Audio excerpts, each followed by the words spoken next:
अस्सलाम वालेकुम स्टूडेंट्स। कैसे हैं आप सब लोग। होप सो सब जो है वो ठीक होंगे। लास्ट लेक्चर में हमने पढ़ा था कि हमारे पास जो लॉ ऑफ मास एक्शन की मैथमेटिकल एक्सप्रेशन हमने देखी थी, तो मैंने कहा था कि मैं जो है वो उसको कुछ ज़्यादा एक्सप्लेन करूँगी नेक्स्ट लेक्चर में। तो आज हम वो एक्सप्लेन करेंगे इंशाअल्लाह मैथमेटिकल एक्सप्रेशन, और इसके अलावा हमने उसको जो है वो मज़ीद उसकी एग्जांपल देखेंगे। लॉ ऑफ मास एक्शन की जो है वो कुछ एग्जांपल और इसके अलावा उनके कुछ यूनिट्स हम देखेंगे। तो लेट्स से हमारे पास ये लॉ ऑफ मास एक्शन की डेरिवेशन है। तो यहाँ पे मैंने इसको एक्सप्लेन किया हुआ है। पहले हम जो है वो लेफ़्ट साइड पे हम देखते हैं कि जो पहले हम लेफ़्ट साइड पे देखें आपने के एफ ए और बी जो हमारे पास फॉरवर्ड रिएक्शन का जो रेट कांस्टेंट है इक्वल है रिवर्स रिएक्शन के रेट कांस्टेंट। ये इक्विलिब्रियम स्टेज पे हम जो है वो यहाँ पे जो बात कर रहे हैं, तो यहाँ पे मैंने कहा था कि ये हम कैसे ये जो है वो डिवाइड हो जाते हैं के एफ और के आर। तो मैं इन्हें इसको एक्सप्लेन किया हुआ है जो है वो लेफ़्ट साइड पे। पहले जो है इस पर फोकस करें कि जो हमारे पास जो दो इक्वेशन होती हैं इक्वल साइड पे, हमेशा ये एक रूल है कि हमारे पास जो इक्वल के एक साइड पे जो है वो दो चीज़ें आपस में मल्टीप्लाई कर रही हों, तो जब वो इक्वल के दूसरी साइड पे जाती हैं तो वो हमारे पास डिवाइड हो जाती हैं। ये हमारे पास रूल है। अब आप यहाँ पे देखें कि के एफ के साथ जो ए बी आप जो है वो के एफ के साथ मल्टीप्लाई कर रही हैं। ए बी जो है वो एक दूसरे ए बी जो है वो के एफ के साथ जो मल्टीप्लाई कर रही हैं, तो ये जब दूसरी साइड पे जाएंगी इक्वेशन के, तो वहाँ पे जाके ये डिवाइड हो जाएंगी। तो ए और बी जब हमारे पास दूसरी साइड पे यहाँ पे गई हैं तो वो डिवाइड हो गई हैं और इधर के एफ बच गया है। अब हम यहाँ पे के आर को देखेंगे, वो भी हमारे पास सी और डी के साथ मल्टीप्लाई कर रहा है। जब वो दूसरी साइड पे जाएगा तो वो डिवाइड हो जाएगा और के एफ ओवर के आर हमारे पास आ जाएगा, और हमारे पास इस साइड पे है सी डी ओवर ए और बी। तो ये हमारे पास तब हमारे पास इक्वेशन बनती है, और के एफ और के आर हमारे पास बराबर होता है के सी के, जो इक्विलिब्रियम कांस्टेंट है।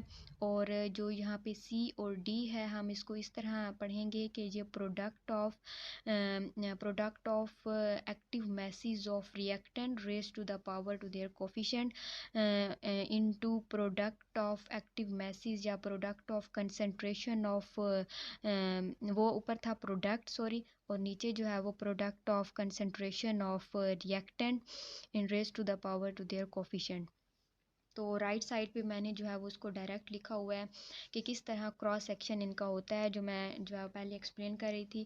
तो जो बुक में जो है वो डायरेक्ट लिखा हुआ है क्रॉस सेक्शन, और लेफ़्ट साइड पे मैंने इसको जो है वो एक्सप्लेन कर दिया है कि जैसे ही इक्वेशन के दूसरी साइड पे जाती हैं, जो चीज़ें मल्टीप्लाई हो रही हों वो डिवाइड हो जाती हैं, और जो चीज़ें डिवाइड हो रही हों वो मल्टीप्लाई जो है वो हो जाती हैं दूसरी साइड पर जाके। ठीक है, नेक्स्ट हमारे पास जो है वो इसकी एग्जाम्पल है। यहाँ पे रिएक्टेंट है नाइट्रोजन, जो है वो ऑक्सीजन के साथ रिएक्ट कर रहा है, और नाइट्रोजन ऑक्साइड 2NO हमारे पास प्रोडक्ट बन रही है यहाँ पे। तो हम इस एग्जांपल में हम इसको बिल्कुल सेम वे जैसे हमने ए बी और सी डी लिया था उस तरह हम यहाँ पे इसका इक्विलिब्रियम कांस्टेंट निकालेंगे यहाँ पे। तो हमारे पास फॉरवर्ड रिएक्शन का जो रेट है वो हमारे पास हो जाएगा के एफ, और वो हमारे पास प्रोडक्ट हो जाएगा। फॉरवर्ड रिएक्शन में हमारे पास रिएक्टेंट है नाइट्रोजन एंड ऑक्सीजन, और जो रिवर्स रिएक्शन का रेट है उसमें हमारे पास जो रिएक्टेंट है वो है NO, तो उसको हम लेंगे। और यहाँ पे जो NO है वहाँ यहाँ पे 2 मोल इसके जो है वो यहाँ पे बने हैं, तो NO के साथ ऊपर हम कोफिशिएंट इसका लिखेंगे 2, क्योंकि हमारे पास जो एक रिएक्शन है इसमें 2 लिखा हुआ है 2 मोल। तो इक्विलिब्रियम स्टेज पे जब हमारे पास आर एफ इक्वल हो जाता है आर आर के, तो आर एफ की वैल्यू और आर आर की वैल्यू हम पुट करेंगे। तो सेम जो हमने पहले इसको एक्सप्लेन किया था इसी तरह हमारे पास प्रोडक्ट जो है वो नोमिनेटर में आ जाएगी, और N2 और O2 जो रिएक्टेंट है वो डिनोमिनेटर। अब यहाँ पे नोमिनेटर और डिनोमिनेटर क्या है, जो हमारे पास डिवीज़न में जो ऊपर हो जाता है डिवीज़न में जो NO है, जो उर्दू में अगर हम बोल लें बटे के ऊपर जो हमारे पास जाता है NO जो प्रोडक्ट है ये हमारे पास नोमिनेटर है, और जो नीचे आता है N2 और O2 जो यहाँ पे रिएक्टेंट है ये हमारे पास डिनोमिनेटर, हम इनको इंग्लिश में डिनोमिनेटर कहते हैं। तो तो ये हम अगर कोई आपके पास एग्जांपल कोई भी क्वेश्चन आ जाए कि पेपर में कि आपने जो है ना फॉलोइंग रिएक्शन का इक्विलिब्रियम कांस्टेंट निकालना है, तो इसी तरह आप इसका इक्विलिब्रियम कांस्टेंट निकाल लेंगे। पहले जो है वो फॉरवर्ड रिएक्शन का रेट लिखेंगे, फिर रिवर्स रिएक्शन का रेट लिखेंगे, फिर इक्विलिब्रियम स्टेज पे फिर इनको जो है वो इक्वल करेंगे, फिर आप के एफ़ ओवर के आर निकालेंगे। और जब हमारे पास के एफ़ ओवर के आर निकल आता है तो इसका मतलब है कि हमारे पास इक्विलिब्रियम कांस्टेंट निकल आया है, क्योंकि के सी जो इक्विलिब्रियम कांस्टेंट होता है वो इक्वल होता है के एफ़ ओवर के आर के।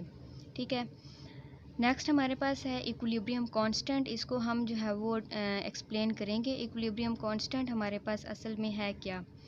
तो इक्विलिब्रियम कांस्टेंट रेशियो है हमारे पास of product of concentration of product raise to the power of coefficient to the product of concentration of reactant raise to the power of coefficient. तो इसमें ये हम जो है वो पहले पढ़ चुके हैं, बस इसकी जो है वो थ्योरेटिकल जहाँ पे लिखा हुआ है पहले हम पढ़ चुके हैं कि के सी हमारे पास इक्वल होता है के एफ़ ओवर के आर के। ठीक है, जो के एफ़ होता है के एफ़ ओवर के आर वो हमारे पास इक्वल होता है product of concentration of product जो हम यहाँ पे जो पहले प्रोडक्ट यूज़ किया है ना, रेशियो ऑफ द प्रोडक्ट, ये हमारे पास मल्टीप्लिकेशन को शो कर रहा है। ये हमारे पास मल्टीप्लिकेशन के लिए प्रोडक्ट है। ऑफ कंसंट्रेशन ऑफ प्रोडक्ट है, ये हमारे पास वो प्रोडक्ट है जो रिएक्टेंट के रिएक्ट होने के बाद बनती है। ठीक है, तो K F over K R is equal to हमारे पास हो जाएगा ये product of concentration of product raise to the power coefficient over product of concentration of reactant raise to the power coefficient. तो हमारे पास यहाँ पे जो प्रोडक्ट है वो सी और डी है और जो रिएक्टेंट है वो ए और बी है। ठीक है, तो हमारे पास इसकी जो रेशियो का मतलब दूसरा नाम जो रेशियो का होता है ना वो डिवीज़न होता है, हम डिवाइड कर रहे होते हैं। तो यहाँ पे जो थ्योरेटिकल इधर लिखा हुआ है कि रेशियो जो है वो हमारे पास product of concentration of product raise to the power of coefficient. ठीक है, to the product of concentration of reactant raise to the power coefficient.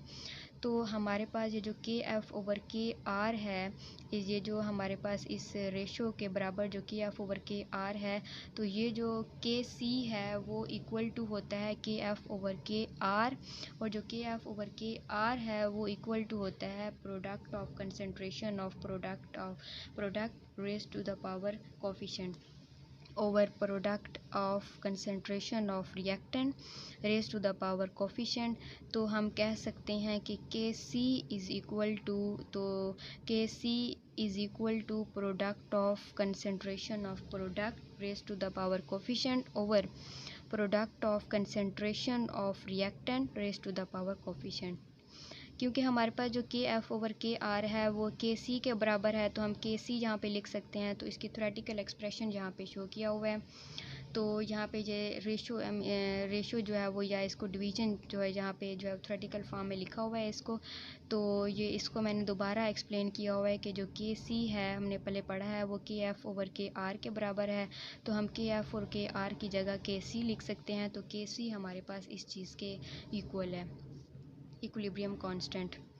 Next हमारे पास यूनिट्स हैं। इक्विलिब्रियम कांस्टेंट हम यूनिट्स यहाँ पे देखेंगे। हमारे पास जो मोल है, जितने मोल हम लेते हैं उनका यूनिट हम यूज़ करते हैं। हमने लास्ट टाइम भी पढ़ा था पिछले लेक्चर्स में कि moles per DM cube unit है जो है वो हमारे पास यूनिट है, तो हम यूज़ करते हैं। अब हमारे पास हम अगर जितने रिएक्टेंट होंगे, हमारे पास जितने रिएक्टेंट हैं, हमने कितने मोल लिए हैं और जितने मोल हमने रिएक्टेंट के लिए हैं उन्होंने आपस में रिएक्ट करके कितने मोल की प्रोडक्ट बनाई है, अब उस पर डिपेंड करता है कि हमारा यूनिट क्या आना है। अगर हमारे पास ये सारे जो है वो मोल सेम हो, रिएक्टेंट के मोल और प्रोडक्ट के मोल सेम हो, तो हमारे पास यूनिट्स जो है वो कैंसिल हो जाएंगे, ज़ीरो यूनिट होगा। जैसे कि ऊपर लिखा हुआ है कि के सी हैज़ नो यूनिट्स, उस रिएक्शन में के सी का कोई यूनिट नहीं होगा जिसमें हमारे पास नंबर ऑफ़ मोल जो है वो दोनों साइड पे सेम होंगे। अब यहाँ पे इस रिएक्शन में H2 और I2, हाइड्रोजन और आयोडीन, ठीक है, ये रिएक्ट कर रहे हैं और हाइड्रोजन आयोडाइड बना रहे हैं।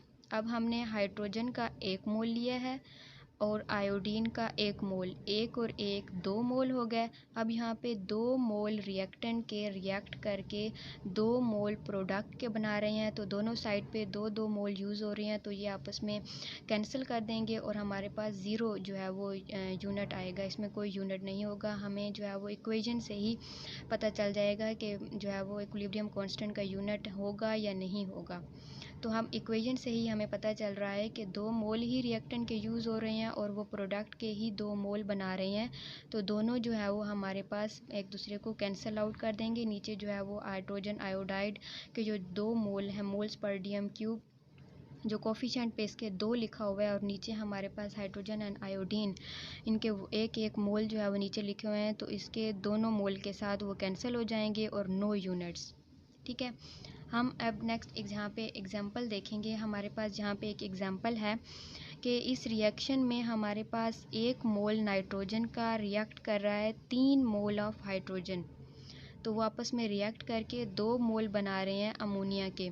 तो हमारे पास रिएक्टेंट के कितने मोल हुए? 4, 1 मोल नाइट्रोजन का और 3 हाइड्रोजन के, 4 मोल रिएक्टेंट के हैं और प्रोडक्ट बन रही है 2। तो हमारे पास यहाँ पे ये इक्वल नहीं है, तो यहाँ पे जो है वो 2 मोल बाकी रह जाएंगे।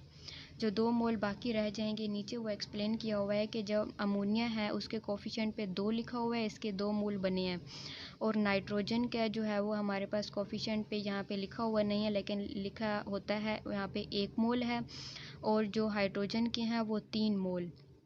अब ऊपर जो अमोनिया के 2 मोल हैं वो नीचे रिएक्टेंट के 2 मोल से कैंसिल आउट हो जाएगा। एक जो है वो नाइट्रोजन का मोल्स पर डीएम कैंसिल हो जाएंगे, और एक जो है वो हाइड्रोजन का मोल्स पर डीएम कैंसिल हो जाएगा, और पीछे जो है वो हाइड्रोजन के 2 मोल रह जाएंगे और बाकी जो है वो कैंसिल आउट हो जाएंगे। अब हमारे पास जो है वो 1 over moles per DM cube यहाँ पे जो है वो 2 रह गए हैं। अब इसका हमने कैसे करना है?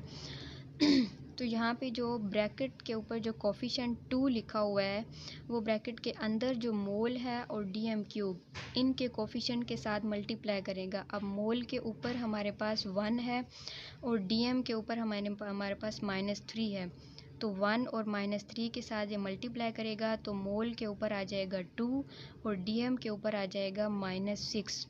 तो हमेशा हमारे पास एक और रूल आता है कि जैसे ही जो है वो डिवीज़न में नीचे जो डिनोमिनेटर जो है वो ऊपर नोमिनेटर बनता है, ऊपर जाता है, तो हमारे पास जो नेगेटिव चीज़ें होती हैं, जो नेगेटिव कोफिशिएंट है वो पॉजिटिव बन जाती हैं, जो पॉजिटिव हैं वो नेगेटिव बन जाती हैं। तो हमारे पास जो यहाँ पे मोल है, इसके ऊपर हमारे पास जो 2 है वो पॉजिटिव है, जो डीएम है उसके ऊपर -6 है, तो 2 जो है वो -2 बन जाएगा और जो -6 है वो +6 बन जाएगा जैसे ही ऊपर जाएंगे। तो यहाँ पे हमारे पास यूनिट जो है वो मोल -2 डीएम 6 बनेगा।